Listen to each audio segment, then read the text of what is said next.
మనకు చాలా సుపరిచితమైన పేరు కదా. ఈ లోతు ఎవరికి బంధువు?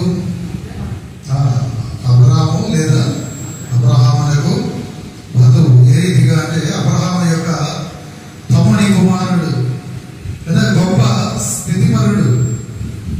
ఆ మాటకు అర్థము, లోతు అనే మాటకు అర్థము బిగువుగా పట్టుకొనగా.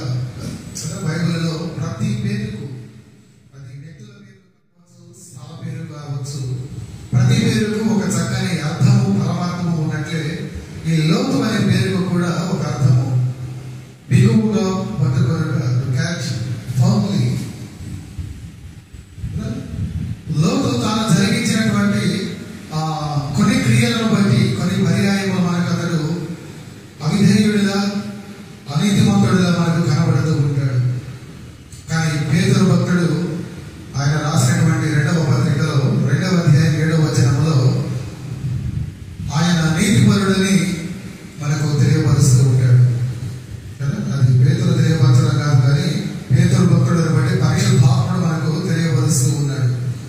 ఈ లోతుకు భార్య, కుమారులు, అలాగే కుమార్తెలు కూడా ఉన్నారు.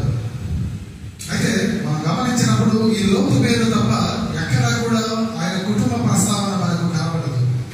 మరి ప్రాముఖ్యంగా చూసినట్లయితే ఆయన భార్య ప్రస్తావన మనకు కనబడదు.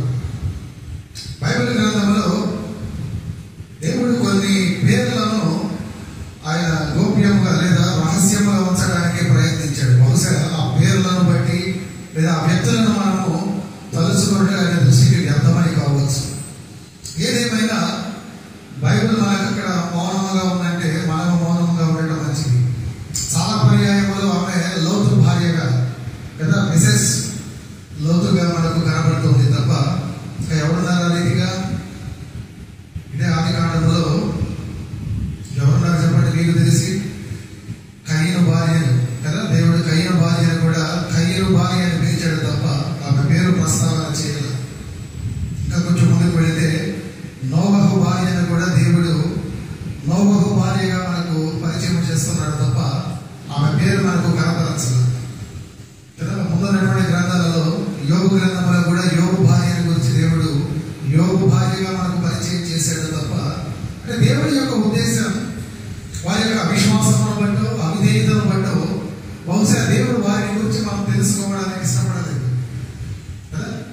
ఒక విధంగా చెప్పాలంటే దేవుడే ఆ పేరును కనుమరుగు చేసినప్పుడు మీరు చూడండి, లూకాసు వార్త 17వ అధ్యాయం 32వ వచనంలో కూడా చదవండి వాక్య భాగం. అక్కడ లూకాసు వార్త 17వ అధ్యాయము 32వ వచనంలో స్వయంగా మన ప్రభువు కూడా, యేసు ప్రభువుల వారు కూడా ఆమె ప్రస్తావనను తీసుకొని వస్తూ లోతు భార్యను జ్ఞాపకం చేసుకోండి. ఎవరైనా మిసెస్ లోతు కదా. మన ప్రభువు కూడా ఆమె పేరును పలకడానికి ఇష్టపడలేదు.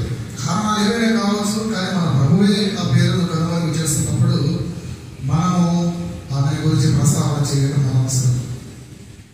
మనకు తెలుసు అవిధేయురాలిగా, దేవుడి ఆజ్ఞను ఉల్లంఘించినదిగా కనబడుతూ ఆమె ఉప్పు స్తంభముగా మారిపోయింది కదండి. అయితే మన ప్రస్తావన ఈనాడు మన ధ్యానము లోతు భార్యని గురించి కాదు, కానీ లోతుల గురించి.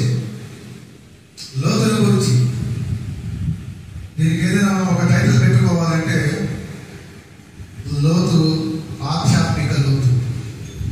లోతు ఆధ్యాత్మిక లోతు, the spiritual depth of mister Lot. కొన్ని విషయాలు నేను చూపించడానికి ఇష్టపడుతూ ఉన్నాను. ఈ సొదొమ గొమొర్రా విషయంలో నేను గమనించినంతలో 6 రకాలుగా ఆయన కొంత అవిధేయతను కనపరిచిన వాడిగా మనకు కనబడుతూ ఉన్నాడు. ఎందుకు పాస్టర్ గారు మనం లోతుని గురించి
నీతిమంతుడు అయినప్పటికీ ఆయన కొన్ని విషయాలలో తప్పిపోయాడు.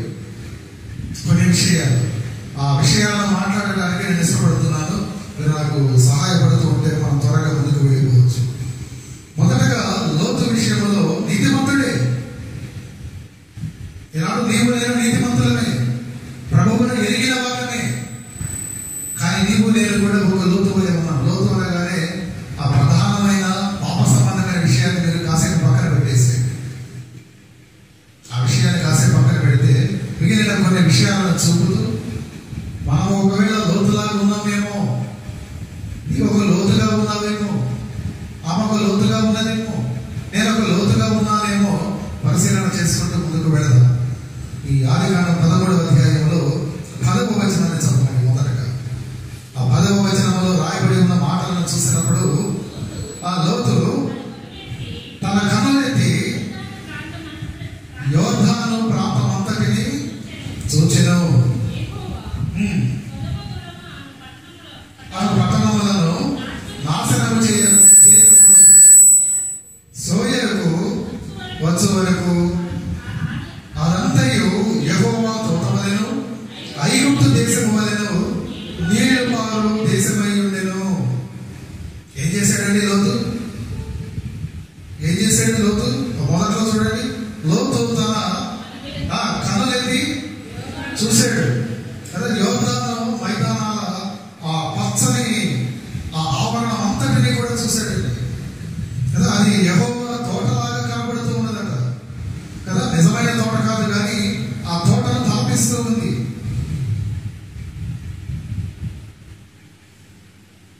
అందుకే ఆయన ఆ రీతిగా తలపిస్తున్నది అని ఏ ప్రాంతం గురించి మాట్లాడుతున్నాడు? సొదొమ. అది ఇంపార్టెంట్, అది మీరు మర్చిపోవద్దు. సొదొమ గొమొర్రా పట్టణము లోతు దృష్టికి ఎలా కనబడిందంటే బహుశా రీతిగా ఉండవచ్చు కదా. ఇప్పుడు సొదొమను చూస్తే మనకు కలిగే పాపం ఏంటండి? అదే కదా నీ ఆలోచన. చక్కగా వాతావరణం బాగుంది అంటున్నారు, ఎటు చూసినా పచ్చని మైదానాలు, గ్రీనరీ అంటున్నారు కదా. మరి అది చూస్తే కళ్ళకు మంచిదే కదా. అదే మన భావన కదా. చూడటం తప్పు కాదు, కానీ లోతు విషయానికి వచ్చేలోకి లోతు దానిని చాలా తీక్షణంగా చూశాడు. చాలా తీక్షణంగా చూశాడు కదా. ఆ తీక్షణంగా చూడటంలోనే, చాలా లోతుగా చూడటంలోనే అక్కడ విషయం దాగుంది కదా. ఆ తేలి చూడటంలో పాపము కనబడుతుంది. లోతు చూసిన చూపు మామూలు చూపు కాదండి. అది ఆయనకు కావాలి, ఆ ప్రాంతంలో నాకు కావాలి, ఆ ప్రాంతంలో నేను ఉండాలి అన్న రీతిగా ఒక బలీయమైనటువంటి కాంక్షతో ఆయన సొదొమ గొమొర్రాలను చూస్తూ ఉన్నాడు కదా. ఎన్నో పర్యాయములు దేవుడు మనలను ఎన్నో విషయాలను చూడవద్దని వారిస్తూ ఉంటాడు. అయితే మనం ఏం చేస్తామంటే చూడవద్దు అనే కొలది మరీ ఎక్కువగా మనం ఆత్రపడుతూ ఉంటాం కదండి. మరీ ఎక్కువగా మనం ఆత్రపడుతూ ఉంటాం. ఆ విషయాలను చూడాలి పదే పదే పదే పదే కదా. రిపీటెడ్ గా మన జీవితంలో జరుగుతూ ఉంటుంది. లోతు విషయంలో అదే జరిగింది. అనగా లోతు కన్నులు దేనిని ఆకర్షిస్తూ ఉన్నాయంటే, ఆయన దేనినైతే ఆకర్షిస్తూ ఉన్నాడో, ఆయన కన్నులు దేనినైతే చూస్తున్నాయో ఆయన హృదయం దానిని ఆకర్షించేంతగా చూస్తూ ఉన్నాడు. ఒకసారి ఇటు చూసి వదిలేస్తే పర్వాలా, ఆయన ఒకసారి చూసి కన్నులు తిప్పుకుంటే పర్వాలా. ఆయన పదే పదే పదే పదే ఆయన వైపు చూడటం వలన ఆ బలీయమైన కోరిక, ఆ కనుల వలన ఆయన హృదయంలో ఏం కలిగినదంటే, నేను ఆ ప్రాంతంలో ఉండాలి. చూస్తున్న వినాడు చాలా మటుకు యువత ఈ యొక్క హోమ్ వీడియోస్ కు అట్రాక్ట్ అయిపోతున్నారు, చూడకూడని వాటిని కదా. ఒక విధంగా మన సంఘంలో ఆ విషయంలో అదృష్టమే, యువత తక్కువగా ఉన్నారు కదా. కానీ చాలా విషయాల్లో బాధాకరం యువత లేకపోవడం కూడా. చాలా మందికి ఆ వ్యసనం నుండి కదా, ఆ వ్యర్థమైన దాని నుండి వారు చూసి చూసి చూసి వారి హృదయం దానిని పదే పదే పదే పదే కావాలని కోరుకుంటూ దాని నుండి వారు బయటకు రాలేక వారి విలువైనటువంటి కాలాన్ని కదా, వారి సమయాన్ని, వారు సాధించవలసిన, వారు ఎంతో నడవవలసిన వారి యొక్క గమ్యాన్ని వారు వెనకనే విడిచిపెడుతున్నారు. ఎంతగా పోగొట్టుకుంటున్నారు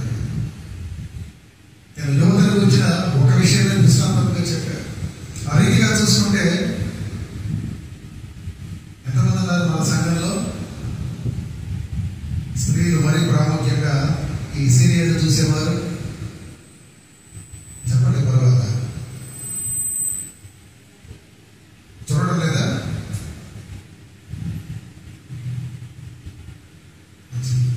మంచివాడు లేదు కదా, మంచి విషయం. వాటి వలన వచ్చే ప్రయోజనం ఏమీ లేకపోగా కదా, అవి చూడగా చూడగా చూడగా అక్కడ ఆ పాత్రల మధ్యన జరిగే ఆ యొక్క మెంటాలిటీ కదా, వారి యొక్క ఆలోచన విధానం మనం కూడా మనలోకి అప్లై చేసుకుని కదా, మన కుటుంబాలలో దానిని మనం కనపరుస్తూ మనం ఎంత నష్టపోతూ ఉంటామో అది రాబోయే రోజుల్లో తెలుస్తూ ఉంటుందండి. లోతు విషయానికి వస్తే ఆయన దేనినైతే చూస్తున్నాడో దాన్ని ఆయన హృదయం ఆకర్షించింది కదా. దేవుడి వైపు చూడవలసిన లోతు కనులు ఎటు చూస్తున్నాయంటే పాప కాలుష్యంతో నిండిపోయిన సొదొమ గొమొర్రాలను చూస్తూ ఉన్నాయి కదా. కొండల వైపు చూడవలసిన ఆయన కనులు బండల వైపు చూస్తున్నాయండి. గమనించాలి మనం కదా. లోతు చూసినటువంటి ఆ జంట నగరాలు మంచివి కావు. ట్విన్ సిటీస్ సొదొమ గొమొర్రా కదా. ట్విన్ సిటీస్ అనగానే మనకు హైదరాబాద్, సికింద్రాబాద్, ఇంకా ఏం గుర్తొస్తున్నాయి? కర్ణాటక వాళ్ళకి హూబ్లీ, ధారవాడ, కేరళ ప్రాంతం వారికి అయితే కొచ్చిన్, ఎర్నాకుళం ఉన్నాయి కొన్ని జంట నగరాలు. ఆ పాత దినాలలో, బైబిల్ దినాలలో ఆ రెండు పట్టణాలు ట్విన్ సిటీస్ పాప కాలుష్యంతో నిండిపోయినాయి. లోతు దానిని చూస్తున్నాడు. మామూలుగా చూస్తే తప్పులేదు, కానీ ఒక బలీయమైనటువంటి కాంక్షతో చూస్తున్నాడు. పదే పదే చూస్తున్నాడు. దృష్టి మరల్చకుండా చూస్తున్నాడు. ఇంత చేసి ఆయన ఎవరండి? మొదటగా నీతిపరుడు కదా. ఆ విషయాన్ని మనం మరవకూడదండి. ఎలాడు నీవు నేను కూడా నీతిపరులమే, ప్రభువు రక్తంలో కడగబడిన వారమే, అలాగే నీతిమంతులుగా సాక్ష్యం పొందిన వారమే. అయితే నీ చూపు ఎటు ఉంది? నీ కన్నులు దేనిని చూస్తున్నాయి? దైవ సంబంధమైన విషయాలా, లేదా దేవుడి వలనైన లేఖనాలనా? దేనిని చూస్తున్నావు? నాడు దేనిని చూస్తున్నారండి మీరు? కీర్తనకారుడు ఒక చాలా బలీయమైన ప్రార్థన చేశాడు. నాకు చాలా ఇష్టం ఆ ప్రార్థన. ఒకసారి కీర్తన 119:37 చదవండి. కొందరికి కఠోపంగా కావచ్చు, కానీ ఈ సమయంలో కీర్తన భాగం చూడటం చాలా అత్యవసరం. 119వ సంకీర్తన 37వ వచనం. నేను చదివితే గుర్తుండిపోతుంది. నేను చదివిస్తున్నా. చూడకుండా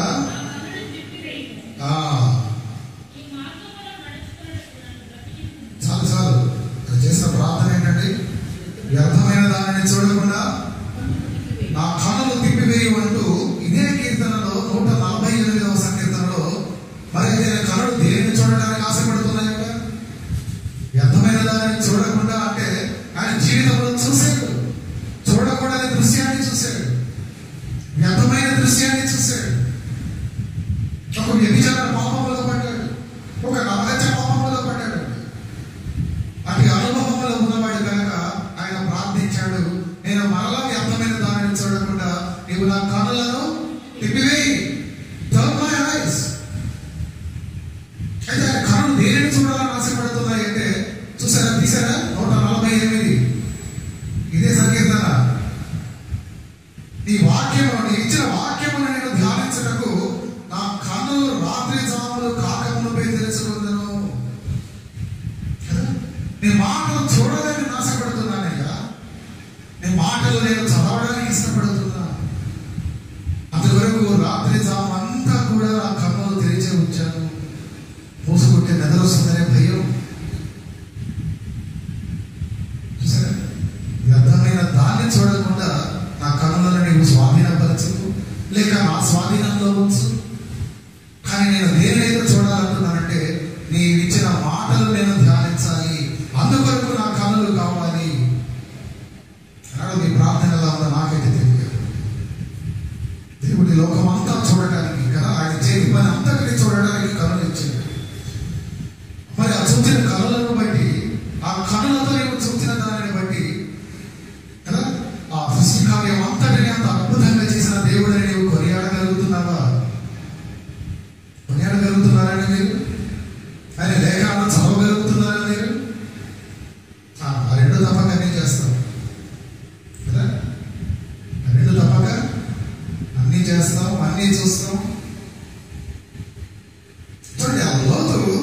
ఆ జంట నగరాలను చూస్తున్నాడు కదా. వాటి పాపాలను బట్టి చూసినట్లయితే దేవుడు అక్కడ చూడండి 10వ వచనంలో రాయబడి ఉన్నమాట, సొదొమ గొమొర్రా పట్టణములను నాశనము చేయక మునుపు. ఏ పట్టణాలండి? దేవుడు నాశనము చేయ సంకల్పించిన పట్టణాలు కదా. ఇంకా చూసినట్లయితే 11వ వచనంలో సొదొమ మనుషులు దుష్టులను, ఎవరండి వారు? దుష్టులు. ఇంకా వారు యెహోవా దృష్టికి ఏ రీతిగా ఉన్నారు? పాపులుగా ఉన్నారు కదా. ఎంతటి పాపులుగా ఉన్నారు అంటే ఇదే ఆదికాండంలో 18:20 వచనంలో చూస్తే వారి పాపము బహు భారమైనదని, ఘోరమైనదని మనకు కనబడుతూ ఉంటుంది.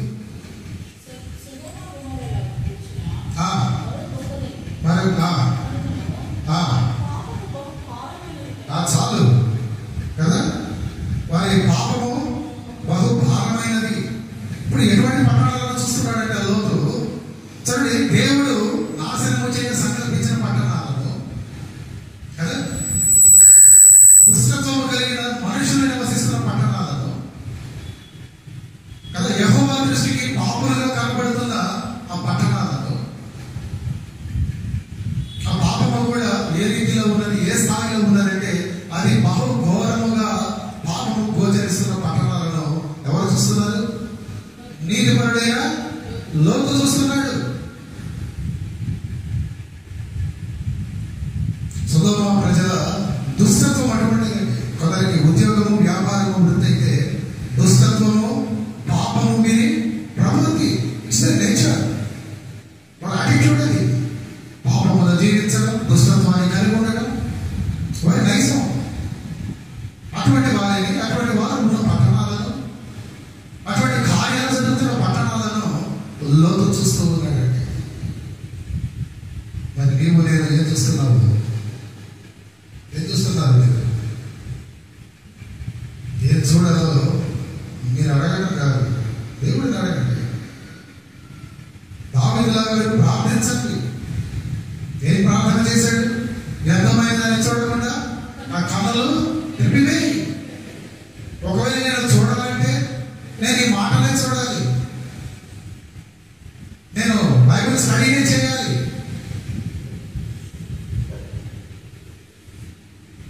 నీతిమంతుడైన లోతండి, ఇదంతా చేసింది నీతిమంతుడైన లోతే. అనీతిమంతుడు అనగా ప్రభువు రక్తంలో కడగబడిన వారు, ప్రభువు చేత గుర్తించబడిన వారు చూస్తే పర్వాలా, కానీ ప్రభువు చేత గుర్తించబడిన మీలాంటి వాడే. చూడండి, రెండవది, మొదటి విషయము లోతు సొదొమను చూశాడు. రెండవది 11వ వచనంలో ఏం చేశాడు? చదవండి. కాబట్టి లోతు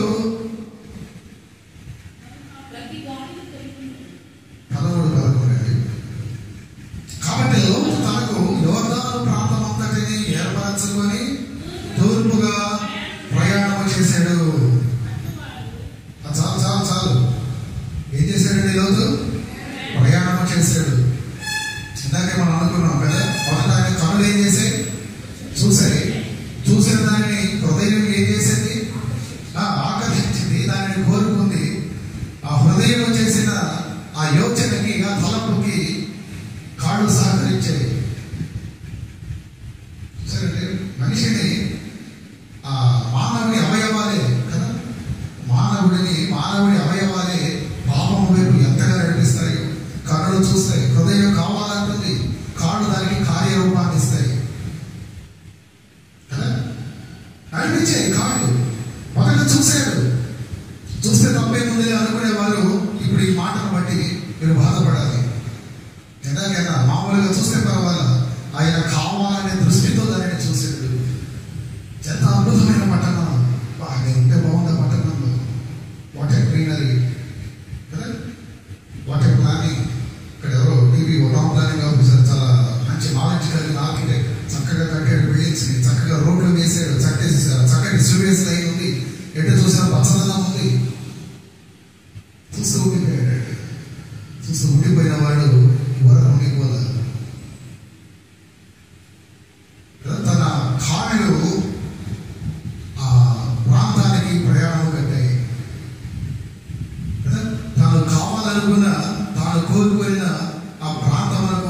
కాళ్ళు ప్రయాణం చేశాయి. జాన్ బనియన్, ఆ భక్తుడి పేరు విన్నారు లేదో కానీ యాత్రికుడి ప్రయాణం అని రాశాడు ఆయన.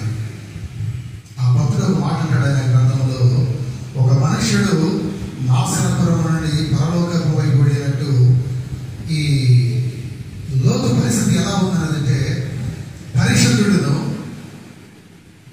విశ్వాసాలకు తండ్రి ఎవరండి? అబ్రహాము. అంతమటికే కాదు, ఆయనకున్న గొప్ప బిరుదు ఏంటంటే దేవుడికి స్నేహితుడిగా పిలవబడ్డాడండి. మీకు చెప్పారు మాస్టర్ గారు, అంటే చూస్తున్నారు కొందరు. దేవుడు ఏమొచ్చి మీకు చెప్పాడా అండి? లేదా అబ్రహాం వచ్చి మీకు చెప్పాడా అండి? దేవుడికి ఆయన స్నేహితుడు అయినట్టుగా చూస్తున్నారు. తెలుసా మీకు? అబ్రహాముకు ఉన్నటువంటి పేరు లేదా ఆయనకు ఉన్నటువంటి గొప్ప బిరుదు, నేను అంటాను ఘనమైన బిరుదు. దేవుడికి స్నేహితుడిగా పిలువబడ్డాడు. ఆ మాట అన్నది ఎవరో కాదు, స్వయంగా దేవుడే పలికాడు. అబ్రహాము నా స్నేహితుడు. యెషయా గ్రంథంలో ఉంటుంది ఆ మాట. చూడండి, ఒక మాట సరే మీరు చూస్తే గుర్తుండిపోతుంది. నేను అందుకే మీ చేత తీపిస్తూ ఉంటాను. మాటలు మీరు చూస్తే గుర్తుండిపోతాయి. యెషయా గ్రంథము 41వ అధ్యాయం 8వ వచనంలో ఆ మాట రాయబడి ఉంటుంది. నవ నిబంధనలో కూడా యాకోబు పత్రిక 2వ అధ్యాయం 23వ వచనంలో కూడా ఇజ్రాయేలు నేను ఏర్పరచుకున్న యాకోబు. ఎవరు పలికారు అన్నమాట? దేవుడే పలికాడు అన్నమాట. నా స్నేహితుడైన అబ్రహాము సంతానం మీరంతా. యోహాను సువార్త 15వ అధ్యాయంలో కూడా మన ప్రభు ఎవరు పిలుస్తున్నాడని మనల్ని, మీరు నా స్నేహితులు అయితే ఎప్పుడు? మీరు నా ఆజ్ఞలను అనుసరించి నడుచుకోయిన వేళ.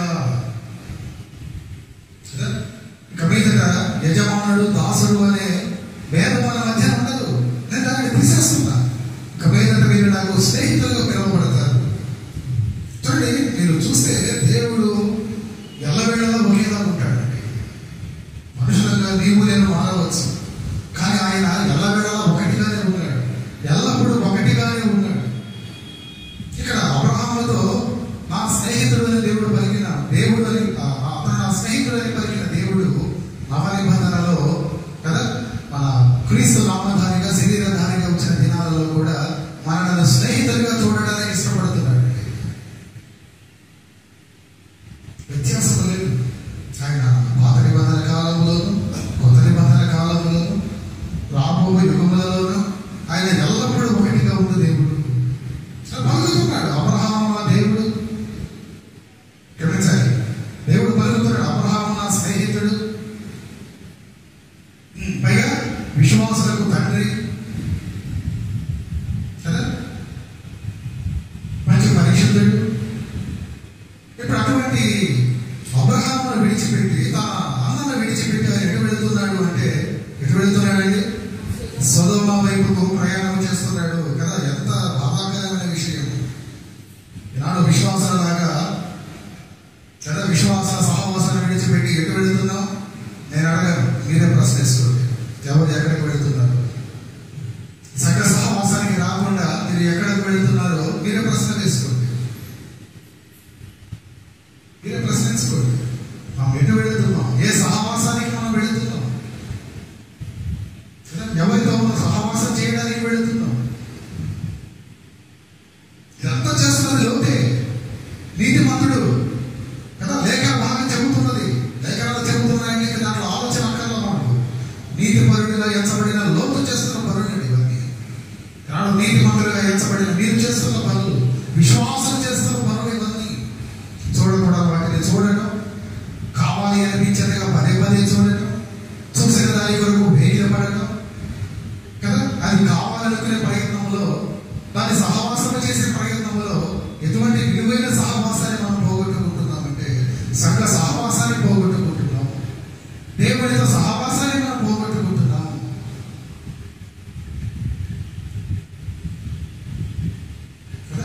చూడండి, తన భార్య పిల్లలు ఏ పట్టణాలను గురించి వారు బహుశా కనిపిస్తుంది. అంతా చదువుతూ ఉంటే కొంతవారు లోకరీతిగా బ్రతికే వారే కనుక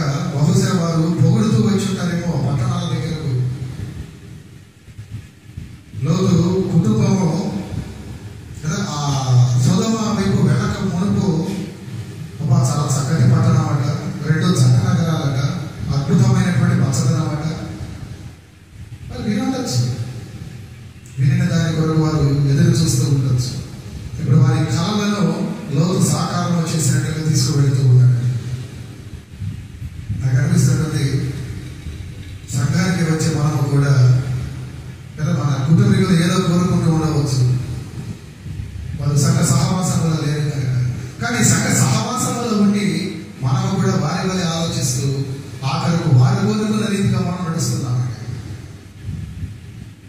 మనల్ని బట్టి వారు సంఘానికి రావాలి, దేవుడి సహవాసానికి రావాల్సినది పోగా వారి ఆలోచనలకు మనము ప్రతిరూపంగా లేదా కార్యరూపాన్ని ఇస్తున్నాం. వారు ఏ రీతిగా అయితే సహవాసాన్ని కోరుకుంటున్నారో అదండి ఆ సహవాసానికి మేము కూడా ఉన్నాం. మీ వెనకే ఉన్నాం. మీరు అనుమతిస్తే మీ ముందే మేము ఉంటాం కదా.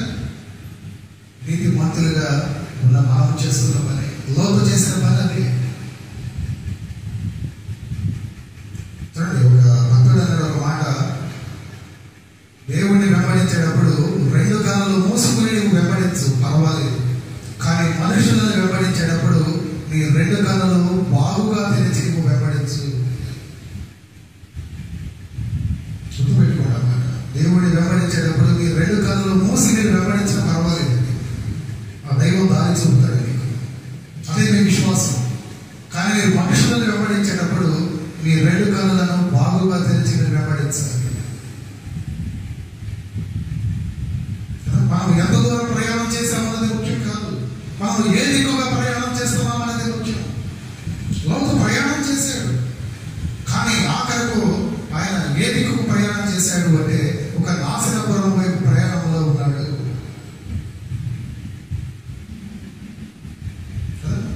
అబ్రహాము కనాను వైపుగా ప్రయాణం చేస్తుంటే లోతు సొదొమ వైపు ప్రయాణం చేస్తున్నాడు. కనాను ఏదండి? దేవుడు వాగ్దానం ఇచ్చిన భూమి. సొదొమ గొమొర్రా ఏదండి? దేవుడు నాశనం చేయ సంకల్పించిన భూమి. ఒకరి ప్రయాణం ఎటుంది, మరొకరి ప్రయాణం ఎటుంది. కానీ నీ కుటుంబంలో నీ ప్రయాణము కనాను వైపు ఉంటే నీ కుటుంబీకుల ప్రయాణం ఏ వైపుగా ఉంది? నువ్వు ఆలోచన చేస్తున్నావా? చేస్తున్నారా? ఆలోచన మట్టుకే చేయగలవు కదా, అందుకే చేయగలవు. ఆలోచన చేయాలి. మన ప్రయాణం కనాను వైపు మంచిదే, కానీ నీ కుటుంబీకుల ప్రయాణం, నీ స్నేహితుల ప్రయాణం ఎటువైపు ఉంది? సమాజంలో మీ చుట్టూ అనేకులు ఉన్నారు, వాళ్ళందరి ప్రయాణం ఎటువైపుగా ఉంది? నువ్వు ఆలోచన చేశారా? వాళ్ళు ఎటు వెళ్ళబోతున్నారు ఒకనాడు? నువ్వు అనుకోవచ్చు వారిలో నేను లేను కదా, కానీ దేవుడు ఒకనాడు మిమ్మల్ని అడుగుతాడు, నన్ను ఎరిగిన నీవు నన్ను వారికి ఎందుకు పరిచయం చేయలేదు? దేవుడు అడుగుతాడు. ఆ ప్రశ్నకి మీ దగ్గర జవాబు ఉన్నదో లేదో మీరు ఆలోచన చేయండి. ఏం చెబుతారు మీరు? చూడండి, అబ్రహాము ప్రభువుతో కలిసి ప్రయాణిస్తే లోతు ప్రభువు లేకుండా ప్రయాణం చేశాడు. నీతిమంతుడే కదా, ప్రభువుతో ఒక నీతిమంతుడు ప్రయాణం చేస్తున్నాడు, ప్రభువుతో కలిసి ప్రయాణం చేస్తున్నాడు. కానీ మరొక నీతిమంతుడు లోతు, నీతిమంతుడిగా పిలువబడిన లోతు ప్రభువు లేకుండా ప్రయాణం చేస్తున్నాడు. చూసినట్లయితే లోతుది ప్రభువు లేని ప్రయాణం మాత్రమే కాదండి, ఆయన నివాసం చేయబోయే దేశము కూడా ప్రభువు లేని దేశమే. అందుకే అన్న మీరు ప్రయాణం చేయడం ఎంత ముఖ్యమో మీ ప్రయాణం ఆఖరికి మిమ్మల్ని ఎక్కడ నడిపిస్తున్నది అన్నది కూడా అంతే ప్రాముఖ్యము. అబ్రహాము ప్రయాణం కట్టాడు, లోతు వెనకని ప్రయాణం కట్టాడు, కానీ ఒకరి ప్రయాణము ప్రభువుతో కూడింది, ఒకరి ప్రయాణం ప్రభువు లేకుండా. ఆయన ప్రయాణం బట్టికే కాదు, ఆయన చేరబోయే ఆ ఆఖరు గమ్యము కూడా ప్రభువు లేని దేశంలోకి చేరుతున్నాడండి. మొదటిది లోతు సొదొమను చూశాడు, నీతిమంతుడైన లోతు. రెండవది లోతు ప్రయాణం చేశాడు, నీతిమంతుడే ప్రయాణం చేశాడు నాశనపురం వైపు. మూడవది 12వ వచనానికి రండి. 13, 12. లోతు ఆ మైదానమునందున్న పట్టణముల ప్రదేశములలో సరిగ్గా చూడండి, ఆదికాండం 13, 12.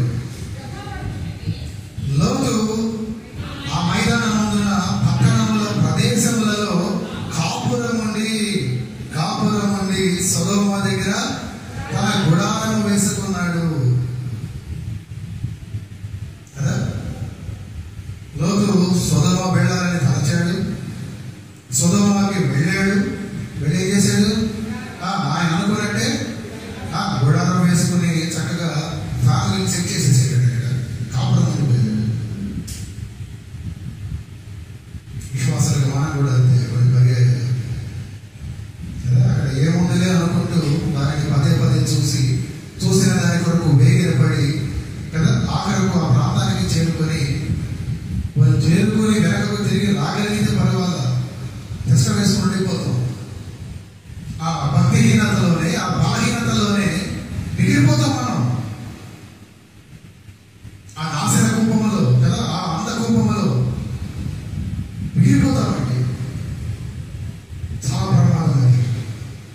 లోతు జీవితం అదే జరిగింది.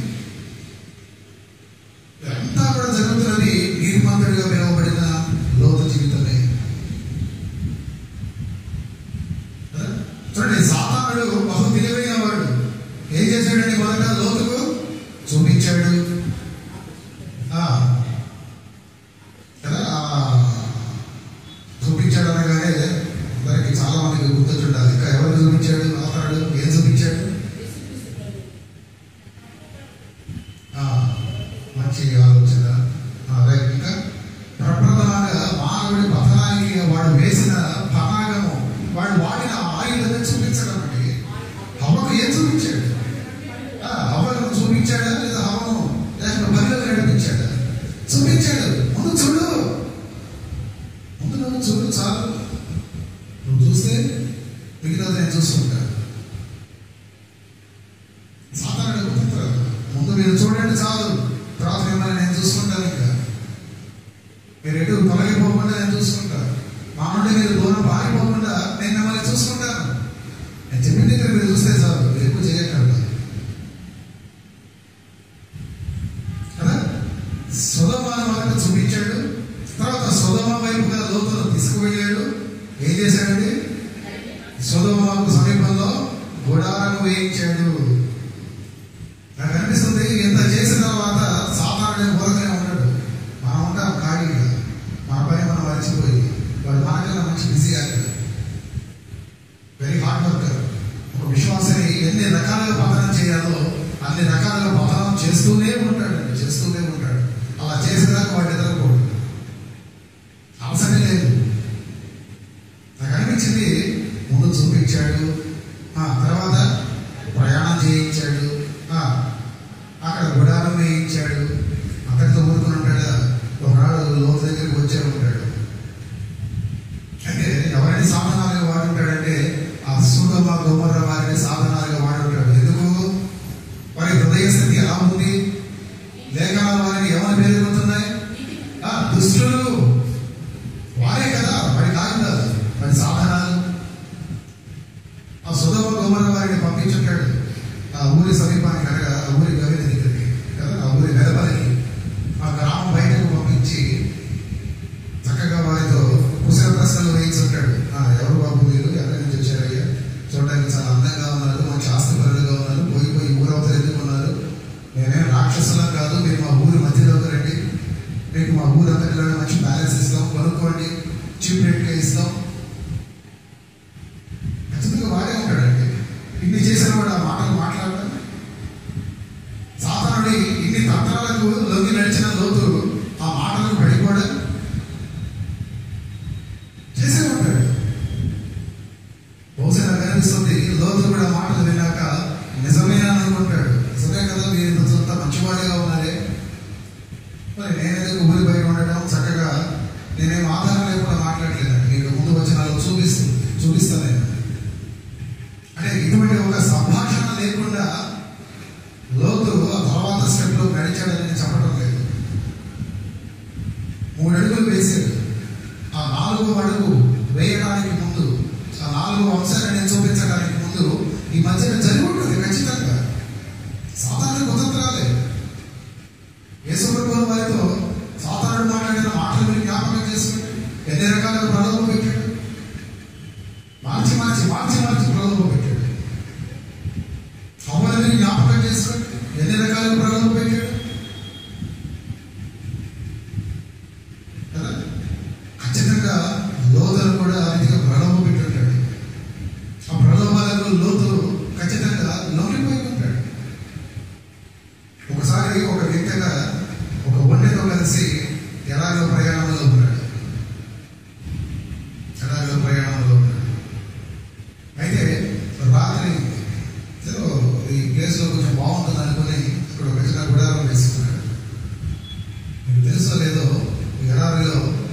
పగలు ఎంత వేడిగా ఉంటుందో రాత్రులు అంత చలిగా ఉంటుంది.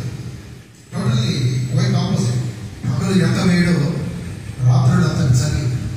పగలు 50 డిగ్రీలు ఉంటే రాత్రులు 10 డిగ్రీలకు పడిపోతుంది కదా. దుప్పట్లు కొందరికైతే ఆ రగ్గులు బ్లాంకెట్స్ కప్పుకొని నిద్రపడే అవకాశం లేదు, అంత చల్లగా ఉంటుంది.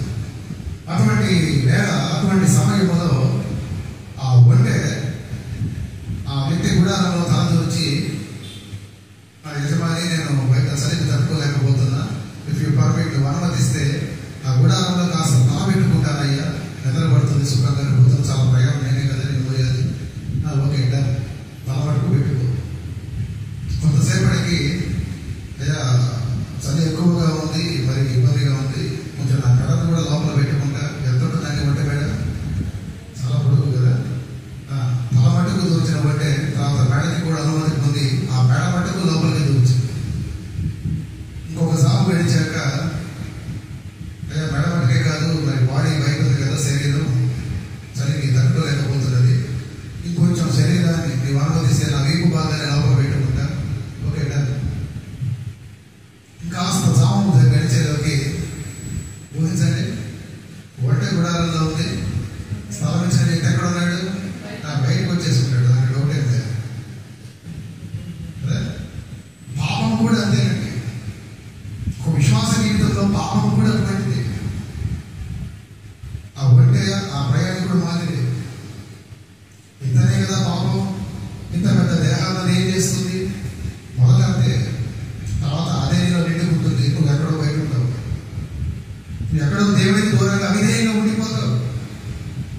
ఇప్పుడు లోతును చూస్తే చూడండి, మొదట చూశాడు కదా, చూడటానికి ముందు నీతిమంతుడిగా ఉన్నాడు, దేవుడి మాటకు విధేయుడయ్యాడు, విశ్వాసులకు తండ్రిగా, గొప్ప భక్తుడిగా, దేవుడి స్నేహితుడిగా పిలువబడిన తన అన్నతో ప్రయాణం కట్టాడు. కానీ ఆఖరుకు వచ్చేలోకి తన స్థితి మారిపోయింది. మొదట చూశాడు, చూడకూడని దానిని చూశాడు, చూసి దాని విషయంలో ఆకర్షితుడయ్యాడు. ఆ ఆకర్షణకు లోనై అసలు అడుగులు మార్చుకున్నాడు. అడుగులు మార్చుకున్న వాడు ఆఖరకు ఆ స్థలంలో తన గుడాలను ఏర్పాటు చేసుకున్నాడు.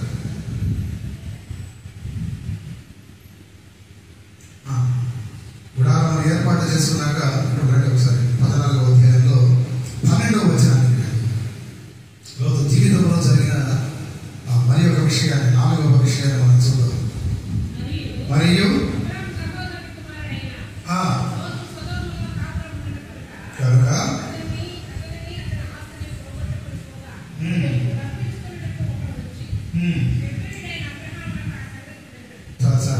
కదా ఆ 3వ వంశంగా ఆ గుడారమును ఏర్పాటు చేసుకున్నాడు.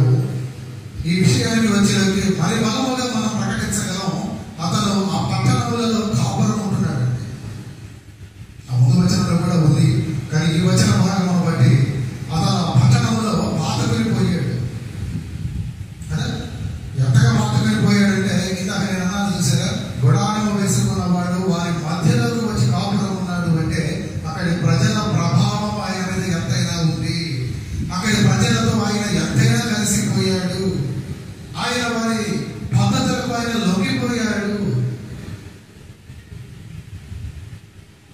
చాలా మంది విశ్వాసులు కదా ప్రభువుని ఎరిగిన వారి, ప్రభువు రకంలో ఉంచబడిన వారి, ఆత్మచేత ముద్రింపబడిన వారి మరలా పక్కలను చూసి, చూడకూడదాన్ని చూసి, చూడకూడని వారిని చూసి, చూసిన దానిని అనుసరించి వారు ప్రయాణం చేసి కదా మొదట తాత్కాలికంగా ఉన్నట్లే ఉండి ఆఖరకు వారి వరే మారిపోతున్నారు. మనకు తెలుసు కదా, కొందరు మన వెనకటి స్థితికి చేరిపోయిన వారు చూడండి. కానీ వాక్యం చెబుతున్నది అటు వారి స్థితి బహుఘోరమైనది. ప్రభువు తను చూచి, ప్రభువును రుచి చూచి, ప్రభువుతో సహవాసములు చేసి నీవు వెనకకు తిరిగావంటే నీ స్థితి మరి గొప్పది, మరి భయంకరమైన గొప్పది. జాగ్రత్త విశ్వాసి, నీ ఏ స్థితిలో ఉన్నావు? నువ్వు వెనకకు చూస్తున్నావా? నీ స్థితి ఘోరంగా ఉంటుంది. నీవు వారి మధ్య నివాసం ఏర్పాటు చేసుకుంటావు, అనగా నీవు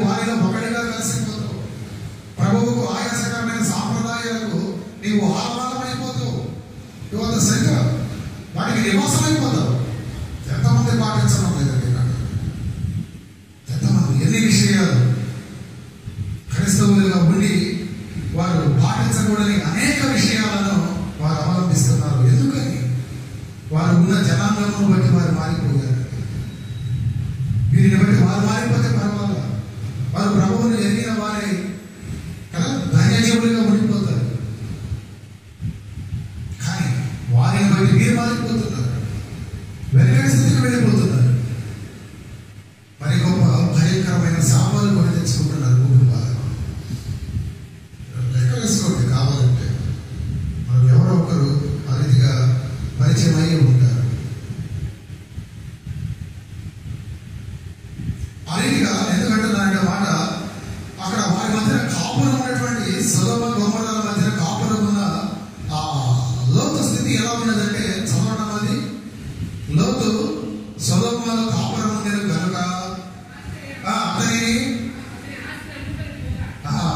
ఆస్తి పోతే పోయింది, మనం సంపాదించుకున్నాం. దౌర్భాగ్యం ఏంటంటే అతనే వెళ్ళిపోయాడు బందీగా. సాతాను ఎత్తుకుపోతాడు.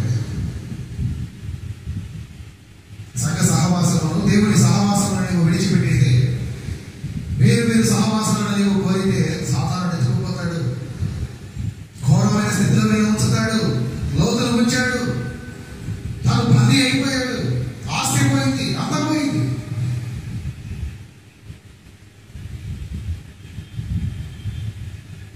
ఎవరికంటే ఇదంతా జరుగుతున్నది?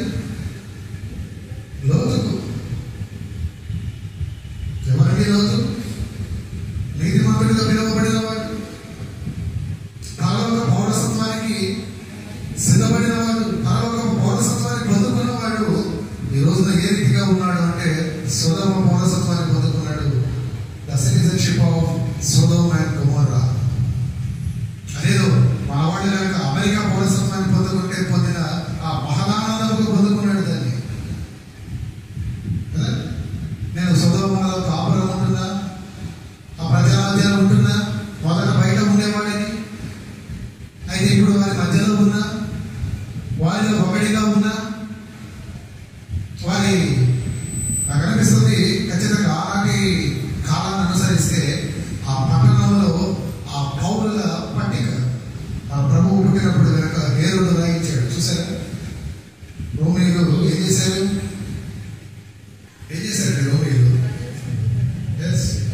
ఆ ప్రజా సంఖ్యలో కూడా చేర్చబడి ఉంటుంది అతని పేరు. ఆనాటి కాలంలో ఆనవాయితీ ఫండమెంటల్. వారు పీరియాడికల్గా ప్రతి సంవత్సరం రాయించుకునేవారు. మన గ్రామంలో లేదా మన పట్టణంలో లేదా మన దేశంలో ఎంతమంది పౌరులు ఉన్నారు సక్సెస్ రికార్డ్ చేసేవాడు. ఎంతమంది వృద్ధులు, ఎంతమంది పిల్లలు, ఎంతమంది యవనస్తులు, ఎంతమంది ఆడవారు, ఎంతమంది మగవారు, ఎంతమంది చదువుకున్న వారు, ఎంతమంది చదువులేని వారు, బయట నుండి వచ్చిన వాళ్ళు ఎంతమంది, మనవాళ్ళు ఎంతమంది. సొదొమ సిటిజన్ అయిపోయాడు. ఈ సొదొమ పౌరసత్వాన్ని పొందుకున్నాడు. వారి మధ్యన ఉండిపోయి పోయి ఆ రీతిగా పొందుకొని ఆయన బాగుపడ్డాడా అంటే గొప్ప ఆపదలో పడ్డాడు. ఎందుకు జరిగిందండి ఇదంతా? సొదొమ గొమొర్రాలు దేవుడు లేని పట్టణాలు కదా. దేవుడు లేని ప్రయాణం చేయటమే కాదు, కానీ దేవుడు లేని పట్టణంలో వారి నివాసం ఉన్నాడు. దేవుడు లేని దేశంలో జీవజలపు ఊటైన దేవుడిని విడిచిపెట్టి ఎండిన ప్రదేశంలో ఉన్నాడండి. అన్నాడు జీవజలపు వాక్యమును విడిచిపెడితే నువ్వు బ్రతుకుతున్నావా? ఎండిపోయిన దేశంలో నడిపిస్తాడు సాతానుడు. దేవుడు లేని ప్రదేశాన్ని ఎన్నుకున్నాడు. ఇంకా ఎలా ఉంటుందంటే జీవితం ఆశీర్వాదకరంగా పోగొట్టుకున్నాడు. అంతా ఆస్తి పోయింది. గొప్ప ఆస్తిపరుడు, తన నాన్న వల్లే గొప్ప ఆస్తిపరుడు, మిగులు ఆస్తిపరుడు, ఆస్తినంతా పోగొట్టుకొని తాను పోగొట్టుకున్నాడు. బందీగా వెళ్ళిపోయాడు.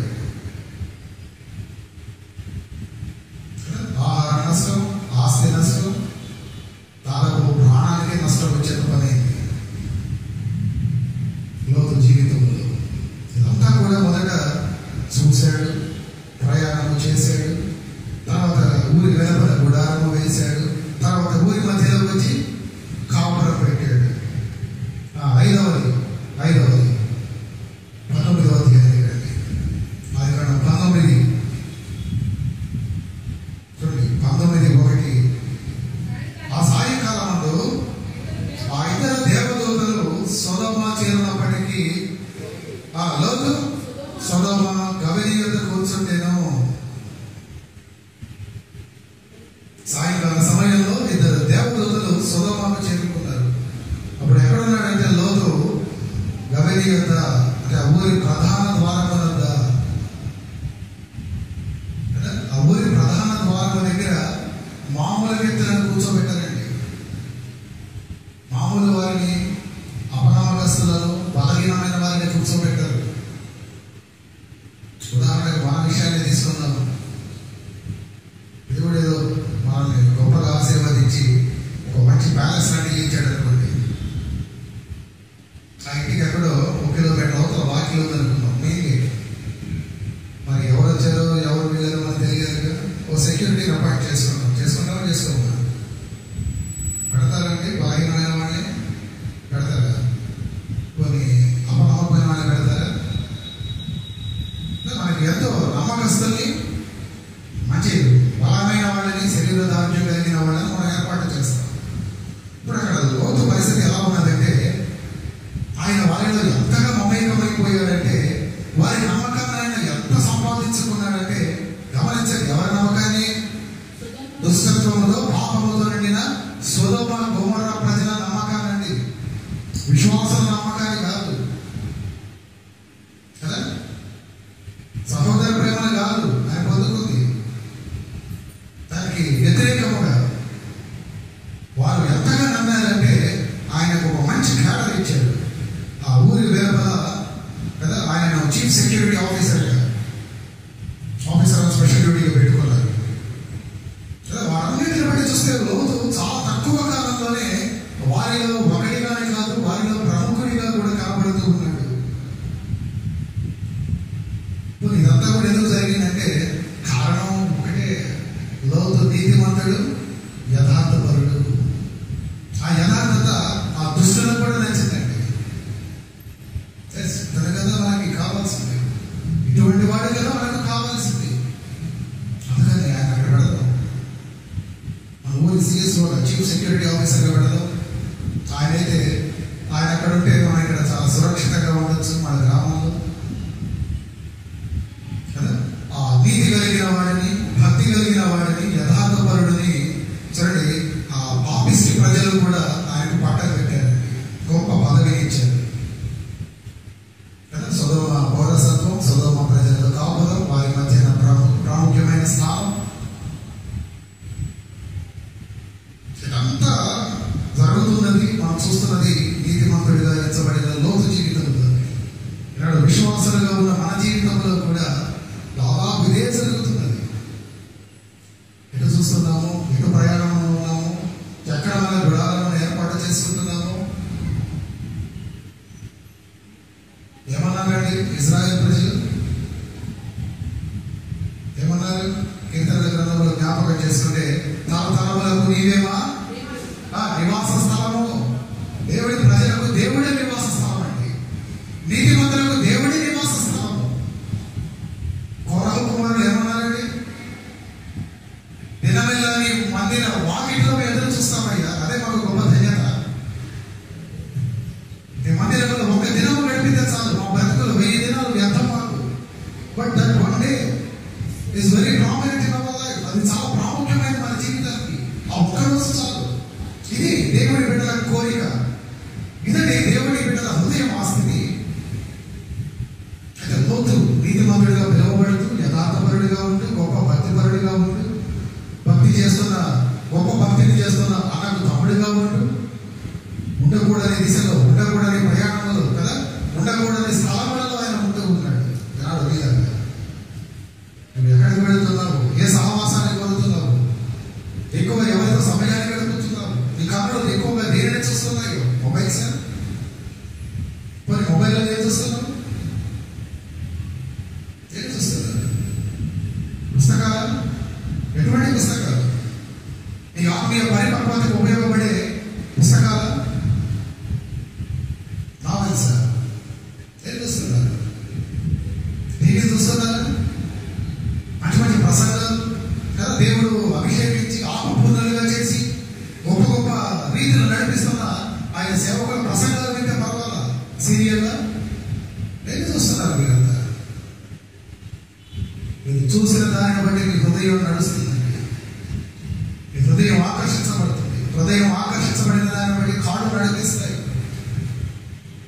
కాళ్ళు ముందుకు నడిపిస్తాయి. అక్కడ నేను వెనకకు తీసుకునే రాలేవు.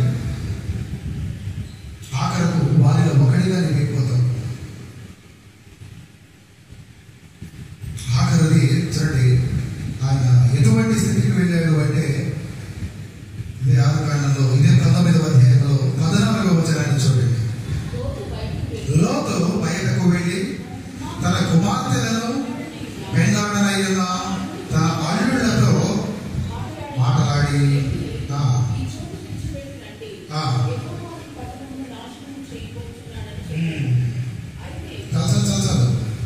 లోతు బయటకు వెళ్ళి తన కూతుళ్లను పెళ్లి చేసుకోబోయే కదా పురుషులతో తన కాబోయే అల్లుళ్లతో మాట్లాడుతున్నాడు. ఇప్పుడు వాళ్ళు ఎవరై ఉంటారంటారు? ఎవరై ఉంటారు? మీకు సందేహం అక్కడ వాళ్ళు ముమ్మాటికి సొదొమ గొమొర్రా పట్టణస్థులే కదా. ఆయన వారితో వియ్యానికి అంగీకరించాడండి.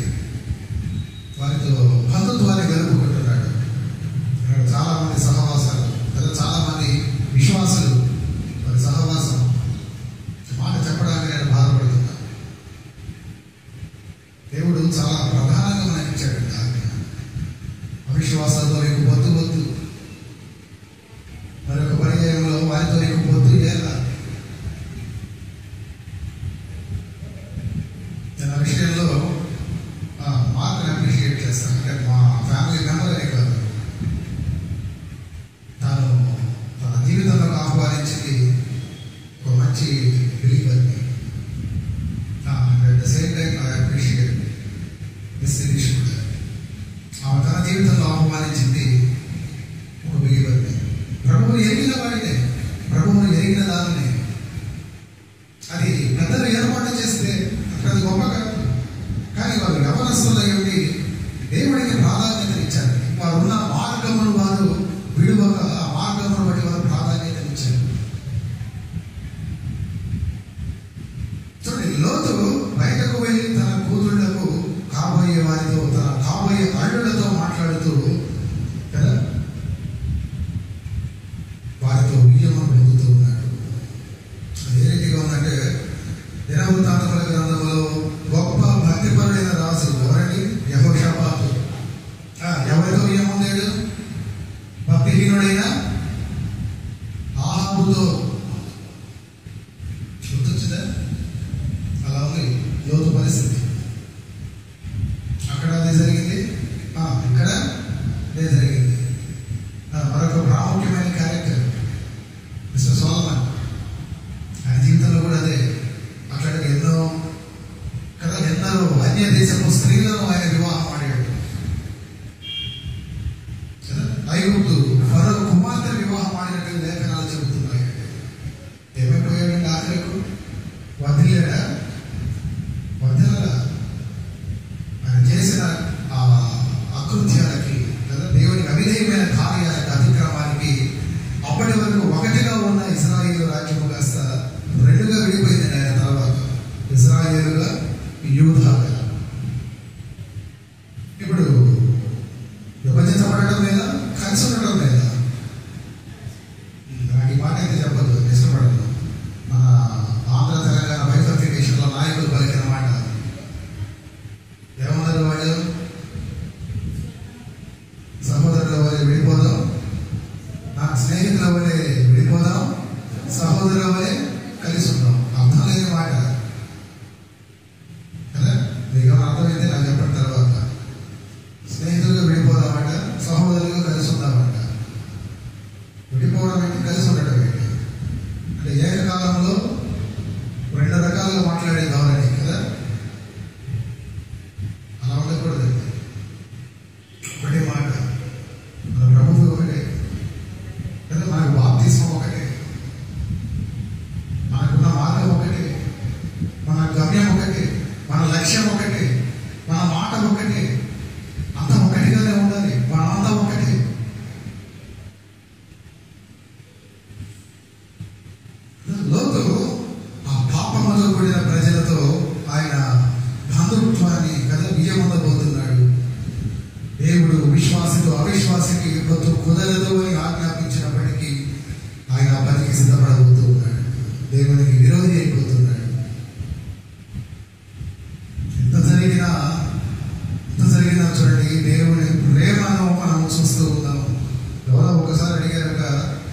దేవుడు మానవులను ఎందుకు ప్రేమిస్తాడు?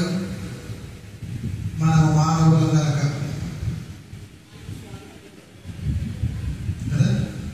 ప్రేమించడం దేవుని సుగుణం కనుక. చూడండి, మానవులను మన్నించడం ఆయన నైజము కనుక దేవుడు ప్రేమిస్తూ ఉన్నాడండి. నీ గొప్పతనం, నా గొప్పతనం ఏమీ లేదు అక్కడ. నువ్వేదో మంచిదానివనో, మంచివాడివనో, గొప్పవాడివనో నువ్వు లేకపోతే ఆయన కార్యం ఆగిపోతానో కాదు. ప్రేమించడం ఆయన గుణం, మన్నించడం ఆయన నైజం. నువ్వు బలహీనుడు, నీ దౌర్భాగ్యం, దేవుడు అందుకే నువ్వు ప్రేమిస్తున్నాడు. అంత జరుగుతున్నా చూడండి, దేవుడు అతడు నీతిమంతుడే కదా, నేను అతన్ని ఖచ్చితంగా బయటకు పడవేయాలి కదా. చూడండి, ఆయన ఎంత అవిధేయంగా ఉన్నా ఆ నీతిమంతుడు ప్రభు రక్తంలో కడగబడ్డాం, రాకడలో ఎత్తబడే వారమే. కానీ ఆ తీర్పు వేళని పరిస్థితి ఏమైందో అది గమనించుకోవాలి. ఎత్తబడే గుంపులోనే ఉంటావు, నీతిమంతుడేవు కదా, రక్తం ప్రభు రక్తంలో కడగబడ్డావు కదా. ఎత్తబడడం గొప్ప కాదు, ఎత్తబడిన నీవు విడవబడకుండా ఉండడం గొప్ప. నిత్య నరకంలో నీవు జారిపోకుండా ఉండటం గొప్ప. నీ పైన పెట్టేందో లోతులా ఉంటే నీ పరిస్థితి ఏమవుతుందో. ఆ నాశనం నుండి రక్షించాలని చూడండి, లోతులు ఆ నరకము నుండి కదా, ఆ అగ్ని గంధకముల నుండి తప్పించబడాలని దేవుడు ఆ దూతలను పంపాడు. ఆయన చేయగలిగిన ప్రయత్నం అంతా చేశాడు. కానీ తన కుటుంబాన్ని కాపాడగలేకపోయాడు.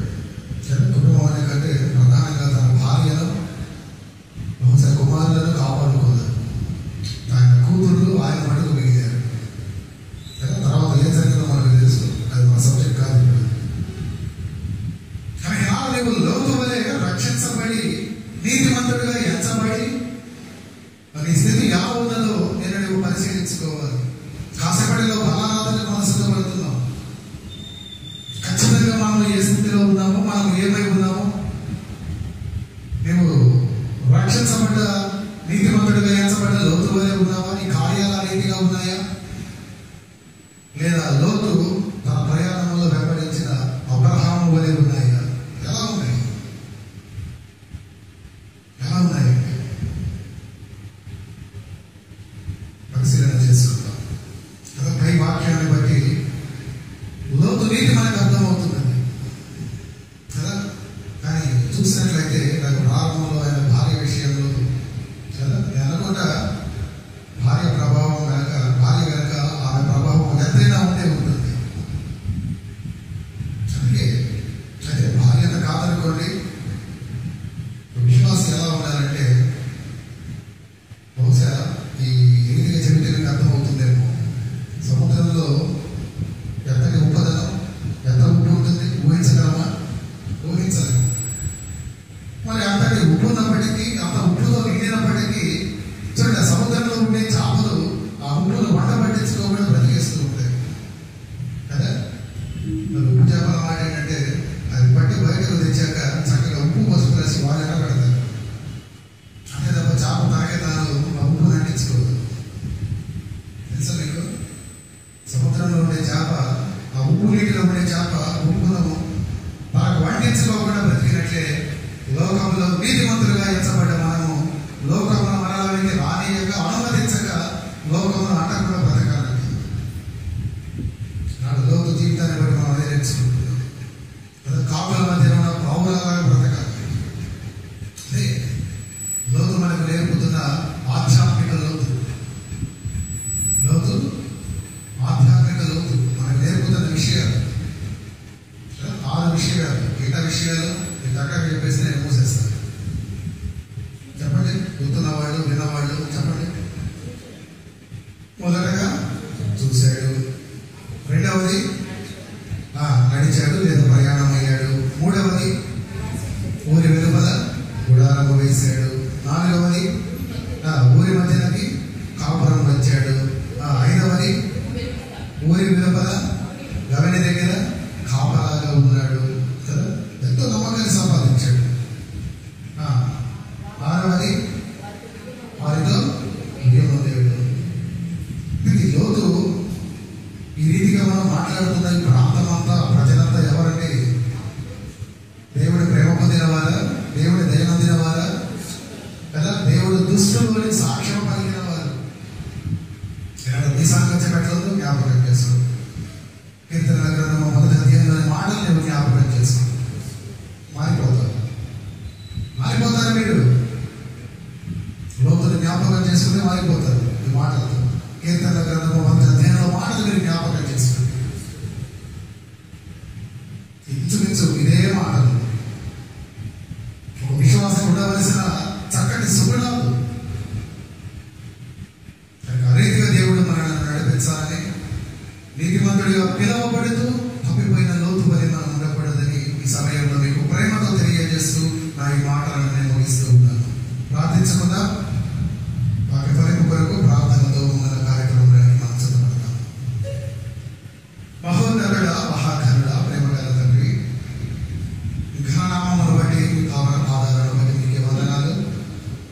ఇప్పటి వరకు నాయన మీ బిడ్డలకు మీరు చక్కటి బలం నుంచి, ఓర్పు నుంచి, అన్నిటిని మించి నాయన మీ ఆత్మ నింపుదలతో అయా వినటకు వేగినప్పుడు చెవులను మీరు వారికి అనుగ్రహించి చక్కటి వర్తమానాలను మీరు వారికి అందించారు.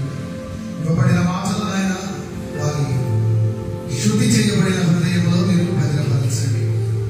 మరలానైనా ఏ అశుద్ధము, ఏ అపవిత్రతనైనా ఆ హృదయంలోకి చొరబడకుండా మీరు సహాయం అందించండి. అయ్యా, రక్షించబడిన వారు తమ రక్షణను కాపాడుకున్నట్లు, నీతిమంతులుగా తీర్చబడిన వారు తమ నీతిని